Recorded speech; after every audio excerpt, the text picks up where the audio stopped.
CRC करने के बाद वास्तविक मतदान के पूर्व जब हमारे प्रिय मतदान अधिकारी मतदान शुरू करते हैं तो उनके बाद देखा गया है कि उन्हें जो है खुला लिफाफा, स्टैचरी और नॉन स्टैचरी प्रपत्र भरने के लिए उन्हें एक टेंशन पैदा होता है। उनको मन में एक ऐसा मतलब कन्फ्यूजन होता है, उनके मन में चिंताएं होती है कि आखिर ये प्रपत्र कैसे भरे जाएंगे।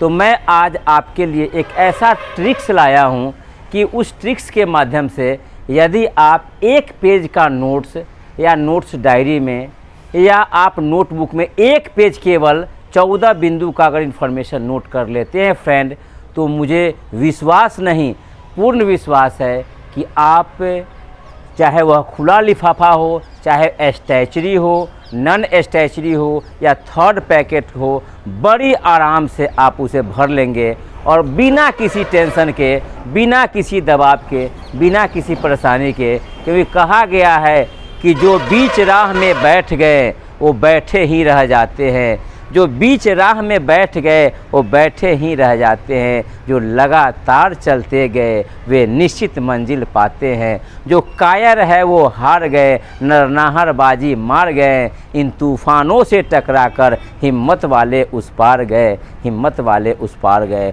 तो फ्रेंड, फटाफट आप अपने नोटबुक को निकालें या एक पेज सिर्फ सादा निकालें और इस पे 14 बिंदु के लिए एक पॉइंट आप तैयार कर लीजिए, ताकि उसी पॉइंट से आप दिन भर में खुला लिफाफा, स्टैचरी, नॉन स्टैचरी और थर्ड पैकेट को बड़ी आराम से तैयार कर लेंगे।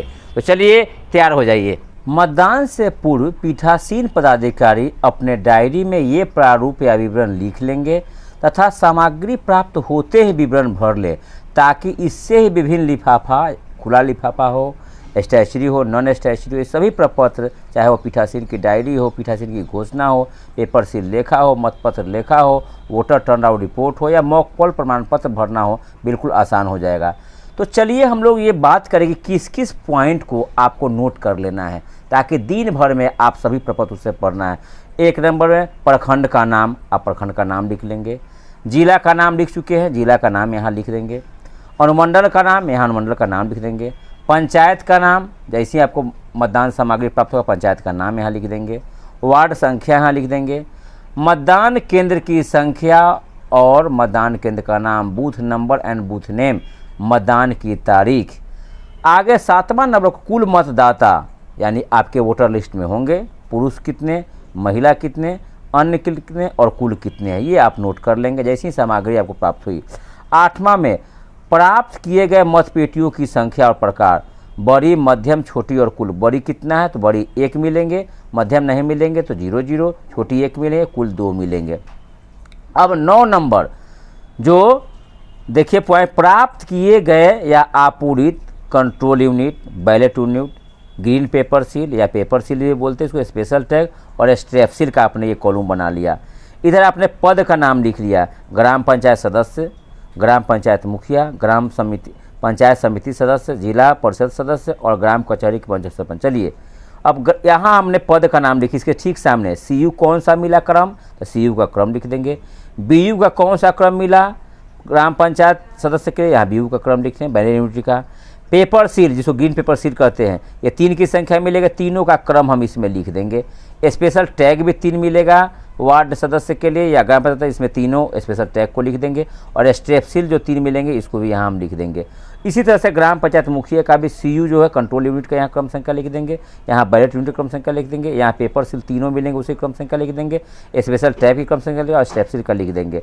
इसी तरह से ग्राम समिति, पंचायत समिति सदस्य के लिए जो CU मिले कंट्रोल यूनिट का लिख दें, बैलेट यूनिट का यहाँ क्रम लिख देंगे, पेपर सील का यहाँ क्रम संख्या लिख देंगे, स्पेशल टैग की क्रम संख्या लिख और स्ट्रैप सील का लिख देंगे।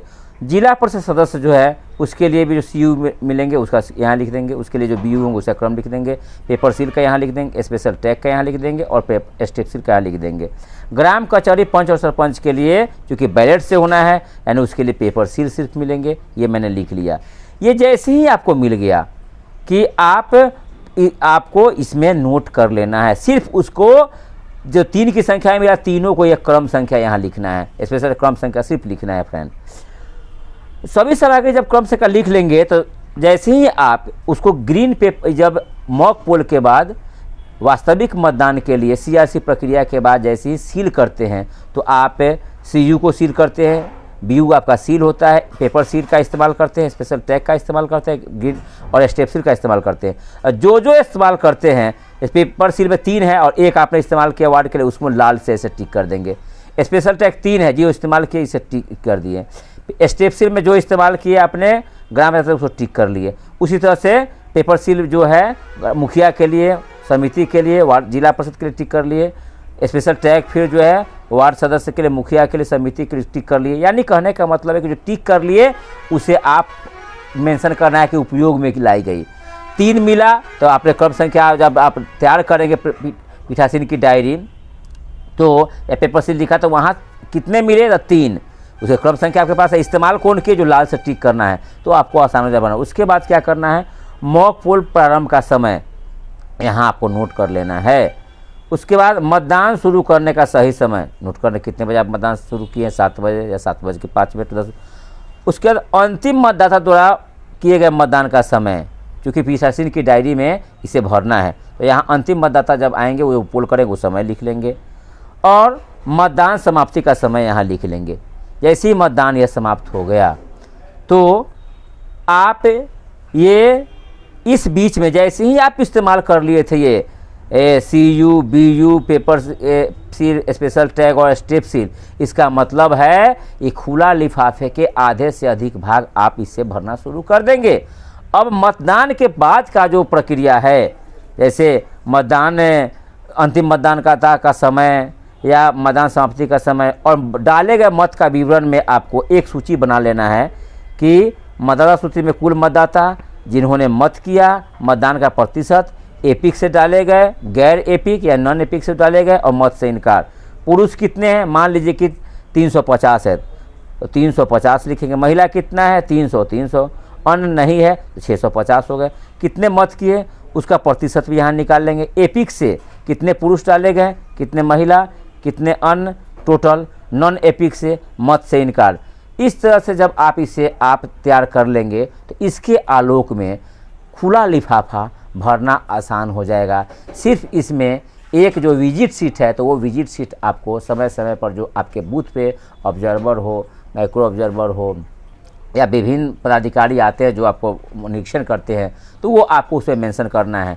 इसके बाद आपको एक और कॉलम है, 2-2 घंटे पर 7 से 9, 9 से 11, 11 से 1, 1 से 3, 3 से 5 और 5 से 6 के बीच में जो कुल पुरुष और महिला मत की हैं उनका प्रतिशत भी आपको निकालना। चूँकि अंत में आपको निकालना है कि कुल कितने प्रतिशत हुए, पुरुष कितने प्रतिशत और महिला कितने प्रतिशत।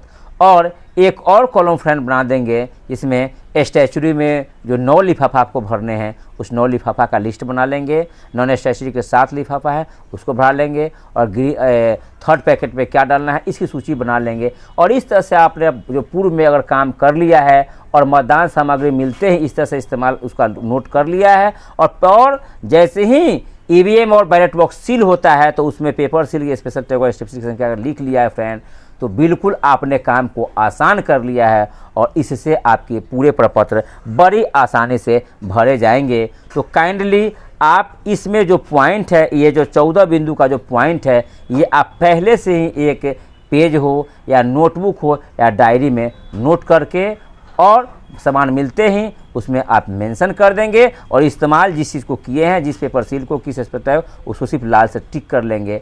इससे आपको सारे प्रपत्र भरना बिल्कुल आसान हो जाएंगे। बहुत बहुत धन्यवाद।